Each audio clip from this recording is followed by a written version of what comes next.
Davut Malım buyur. Hoş gördük her birinizi. Bugün biz asker yola salırıq. İnşallah Allah Teala sağ salamat geçsin, sağ salamat gelsin. Allah bütün askerlerimizi korusun, zabitlerimizi korusun. Azerbaycan askerini korusun. Allah her birine kömək olsun. Bu şəhidlər parkında mən bütün şəhidlərimizi Allah Teala'dan rəhmət ediyorum. Onların karşısında bizim her birimizin borcumuz vardı. Allah qazilərimizi sağlıqlarına qorutsun inşallah. Allah canlarına sağlıq versin. Bizim asker Azerbaycan askeri, Azerbaycan zabiti öz sözünü deyən zabit oldu. İşğaldan azad elədi, torpaqlarımızı azad elədi. Onların gücü sayəsində, dövlətimizin gücü sayəsində, prezidentimizin gücü sayəsində. Allah hər birinizə can sağlığı versin. Şehidimiz de inşallah sağ salamat geçsin. Sağ salamat gelen günler olsun.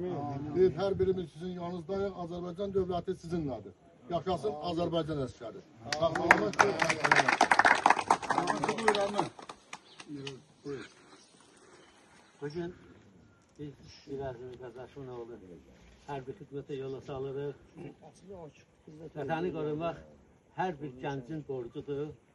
Müqəddəs borcudur, bəli.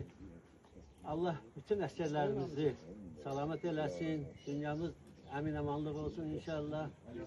Əsgərlərimizə, zabitlərimizə, dövlətimizə daha da böyük uğurlar arzulayırıq. Amin. Hacı buyur. Ben de askerimize uğurlar arzulayıram. Allah can sağlığı versin. Geçsin, güzel su edip, alnı açık, alnı ödeyasın inşallah. Amin.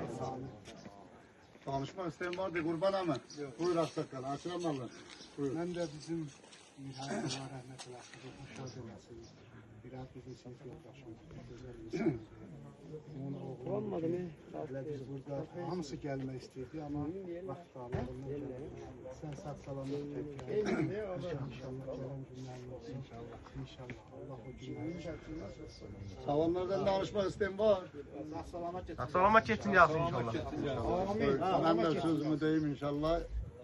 Evvela askerimize yaxşı yol verir. Sağ salamat gel, sağ salamat gelsen kendimize, elimize, obamıza layıklı bir asker olasan. Sağ ol ki şəhidlərin karşısında gelip xatirə şəkil çəkdirmək üçün, söz vermək üçün, buradan getmək üçün sənə də təşəkkür edirik. Sən həqiqətən kəndimizdə sayılıb seçilmiş ailənin, nəslin bir övladısan.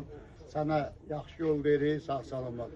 Şəhidlər bulağında elə həmişə belə eləyək, gəlin adətimiz elə budur. Şəhidlərin ruhu şad olsun deyə xatirəsini həmişə xatırlayaq.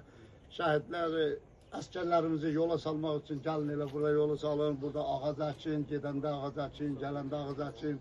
Yəni bu şəhidlərə bizim kəndimizin hörmətidir. Bizim fikrimiz, ancaq fikrimiz budur ki, şəhidin reklamı olmaz. Bu bizim gördüğümüz işi gündəmə gətirir. Qoy dünyanın hər bir yerində görsünlər ki, kəndimizdə necə şəhidə hörmət qoyurlar.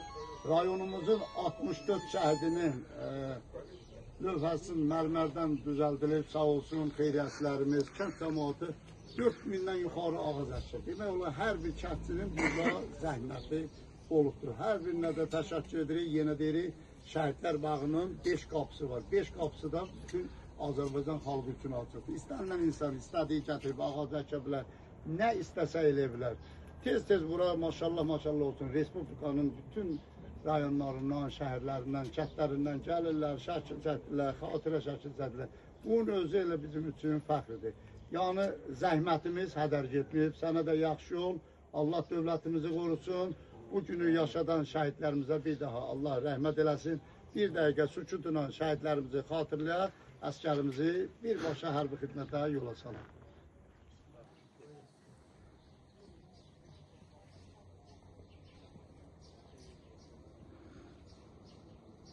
Allah şəhidlərimizə rəhmət eləsin, sizlərin də qapınıza toy qismət eləsin, həmşə gələt elə şən qarşılayaq.